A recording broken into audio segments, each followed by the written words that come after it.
Bonjour. Hola. Hello everyone. The purpose of this video is to share with you a paper Serge Bouchardon and I co-wrote about translating a web-based work of digital literature into several languages, issues and feedback for the Web Studies Conference 2020. In 2010, I published the interactive narrative Déprise on the web, and progressively it has been translated from French into English, Loss of Grasp, in Italian, Spanish, and Portuguese. Every translation required changes to the original version in French, but also to the other versions, leading to an intercultural and multilingual dialogue between the translators and myself. The English version won the New Media Writing Prize in 2011. And since 2011, the Flash version has been transcoded in JavaScript in 2018 for the web, and then as an app for smartphones. And since the beginning of 2020, the Arabic, Chinese, German, Hungarian, and Polish versions are also available online. This is the new interface, but we'll focus in this talk on the first 4 translations. In Loss of Grasp, 6 scenes feature a character who is losing grasp on his life. The voices and the animations play an important role, but also the gestures, which fully contribute to the construction of meaning. For instance, in the 3rd scene, the character is reading an ambiguous note from his wife. He speaks plainly about his loss of grasp. The reader can read the text either as a love poem or a breakup note. If he moves the mouse cursor to the top, the text will unfold as a love poem, but if he moves the cursor to the bottom, the order of the lines is reversed and the text turns into a breakup note. So, the reader can experience this double interpretation with gestures. Second example, in the 4th scene, the teenage son asks his father, the narrator, to read his essay on the theme of the hero. As far back as I can remember, and even after thinking hard, I have never had a hero. The hero figure doesn't appeal to me. But the father fails to concentrate on the text of his son and reads between the lines. I don't love you. The reader clicks on the text and sentences appear to make my own way. made up with the letters of the text. You don't know me.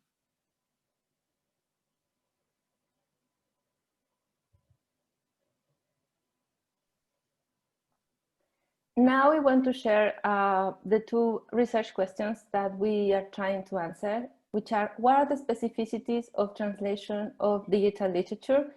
And what does the translation of a web-based piece teach us about the digital and the web itself?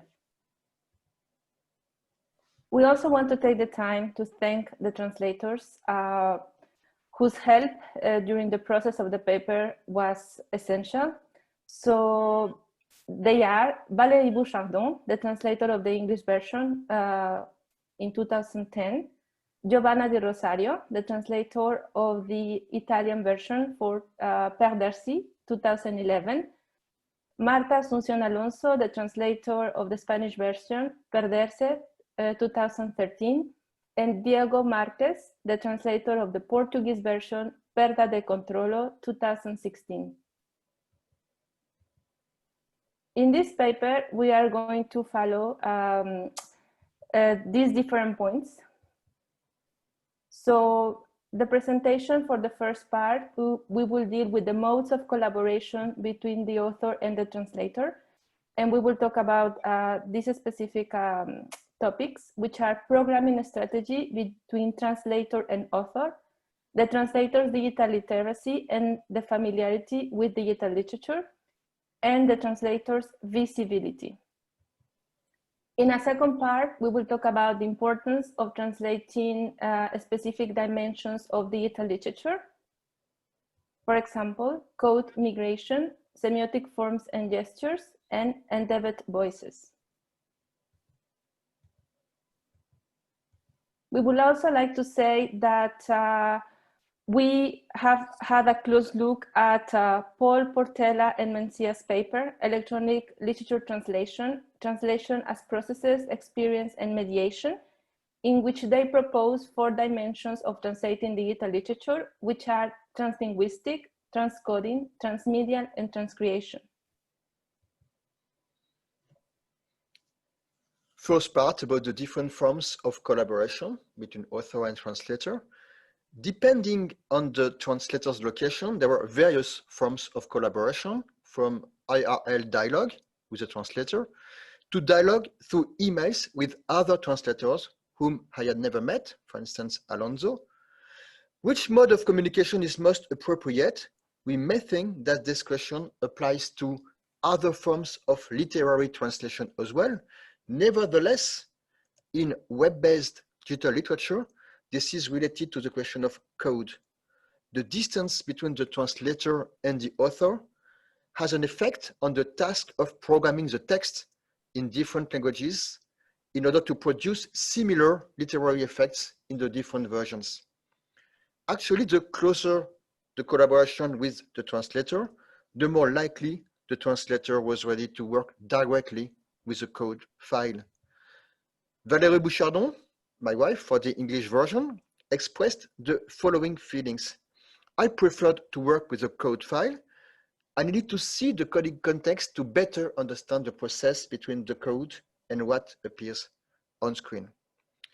This raises the question of the structural opacity of any computer program, the question of the mediation of computation between the code and the restitution forms on screen. In their paper, Renderings, Translating Literary Works in the Digital Age, Mareki and Montfort point out the translation of a digital work is not only a matter of language, but also requires awareness of the code and the platform for which it was designed. And this fact certainly applies to Déprise if we consider that the original version was created on the web in Flash in 2010, and the 5 existing Flash versions have migrated to JavaScript in 2018.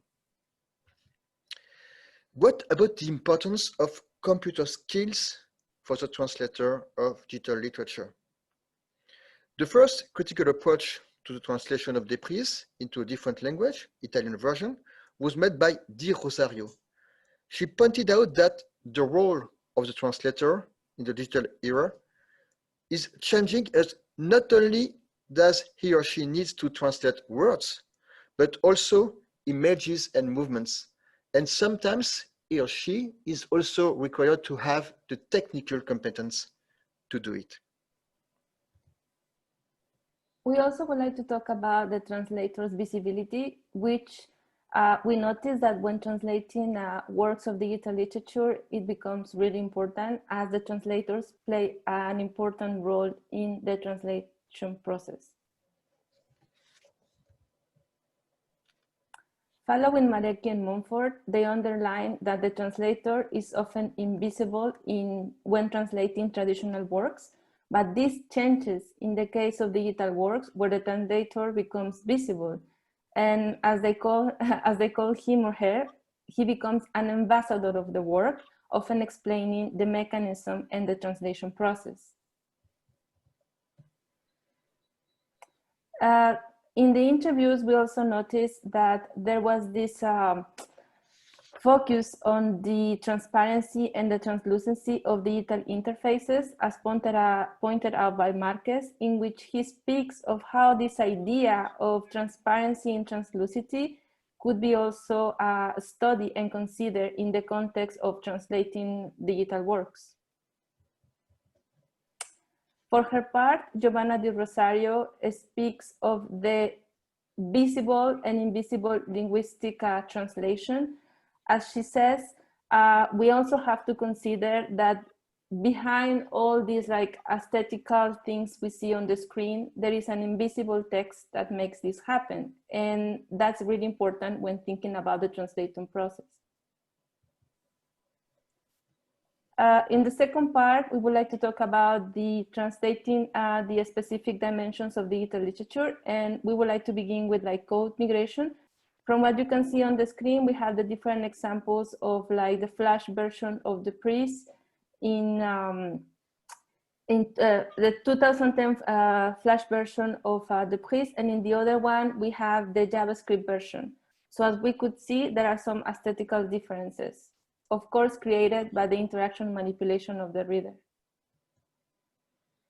Here, for example, we see how the word has migrated from different programming languages to a different platform in the case of the app application for smartphones.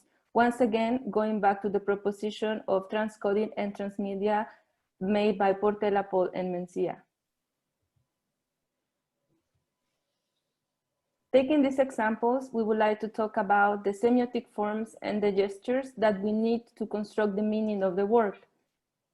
Regarding this, Marquez asks, should digital literary works of art be translated by non-specialists of digital literature? Di Rosario shares the following thought.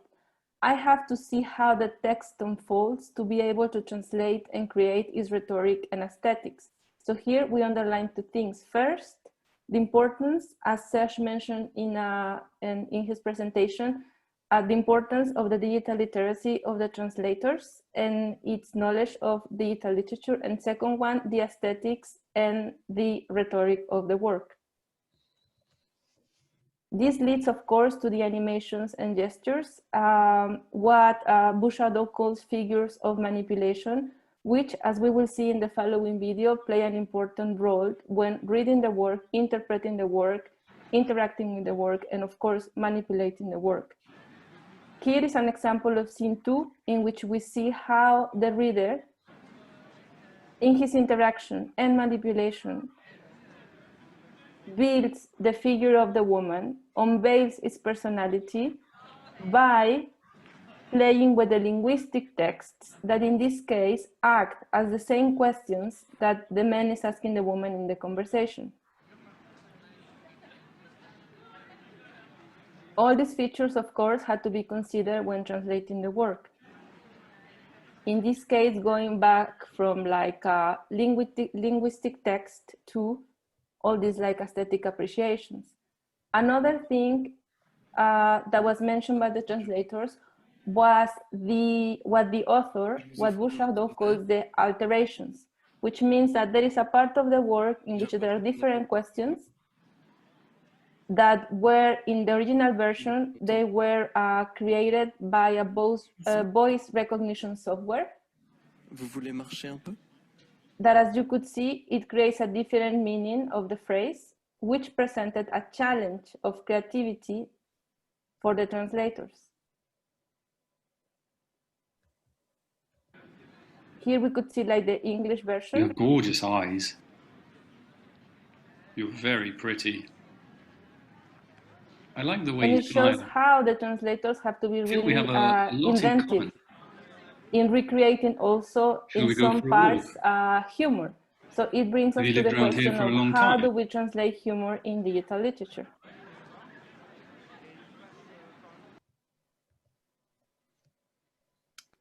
Finally, we want to share here that Alonso's perception. Alonso, it's not an specialist of digital literature. However, in her linguistic translation, she made a great effort playing with rhythm, sounds, and phonetics. Also, we have the appreciation of Giovanna Di Rosario, in which she mentions again the importance of translating this alteration without losing the meaning of the work, and also the meaning of like interaction and manipulation at the same time of translating and reading the work into Italian. Here we just show some examples of the translations and how there is like this second phrase showing like the double meaning or the humoristic meaning.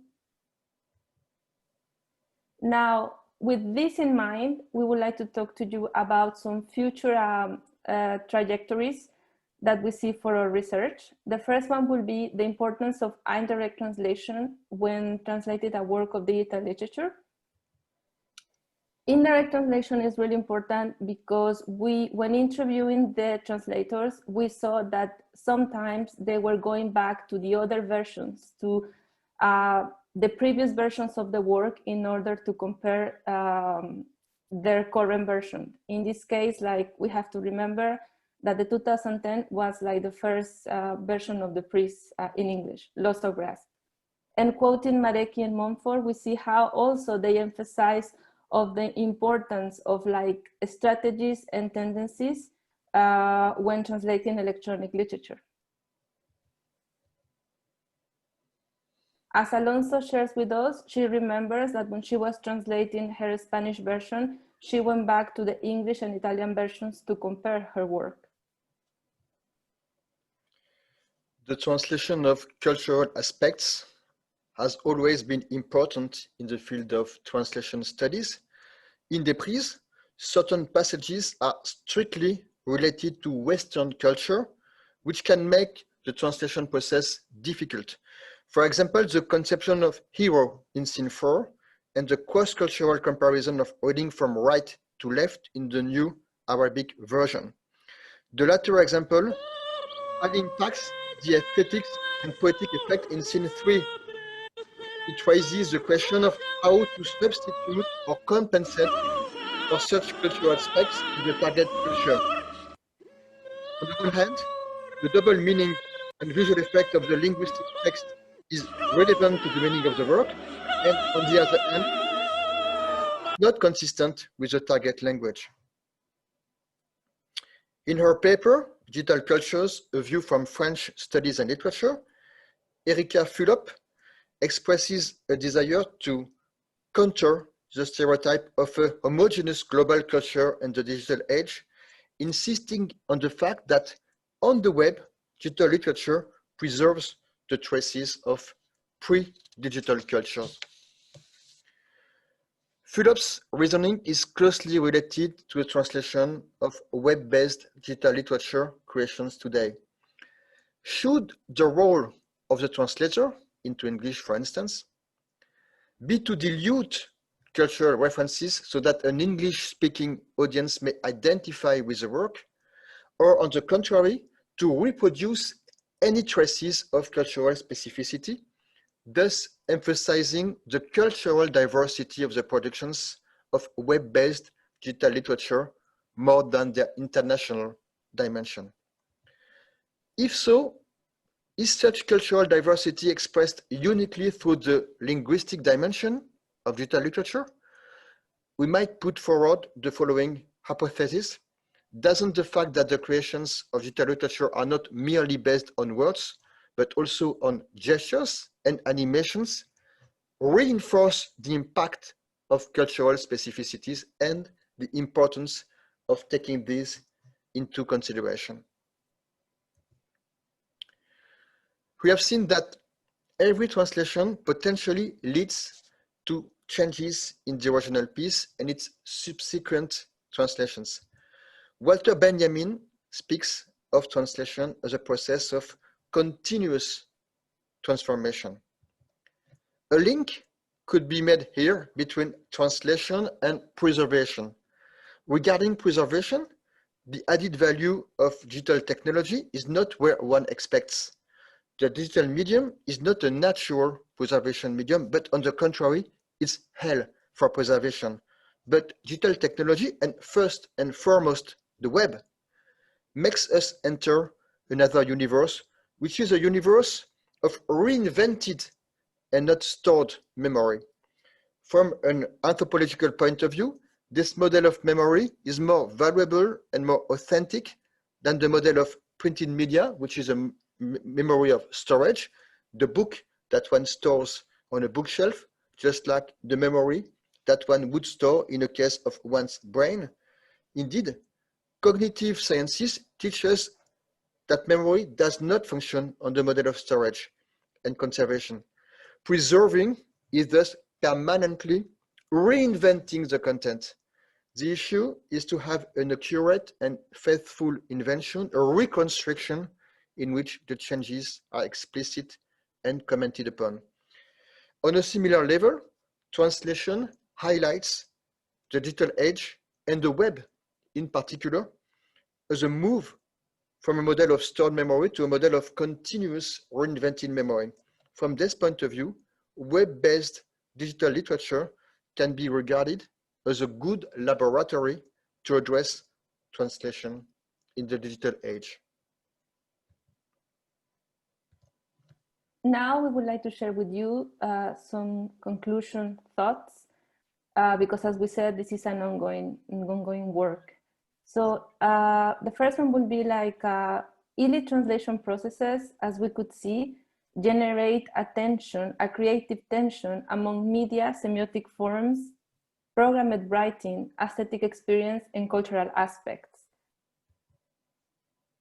Translation can act as a way of distribution of cultural works by reaching different audiences.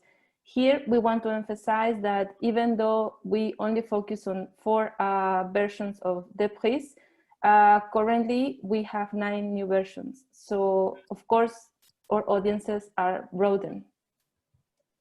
And finally, the exponential growth of digital literature in terms of gender diversity and technological apparatus would definitely determine the evolution of the methodologies used and proposed to translate electronic literary works. Thank you. We leave you with some references too from the paper. Merci pour votre attention. Muchas gracias.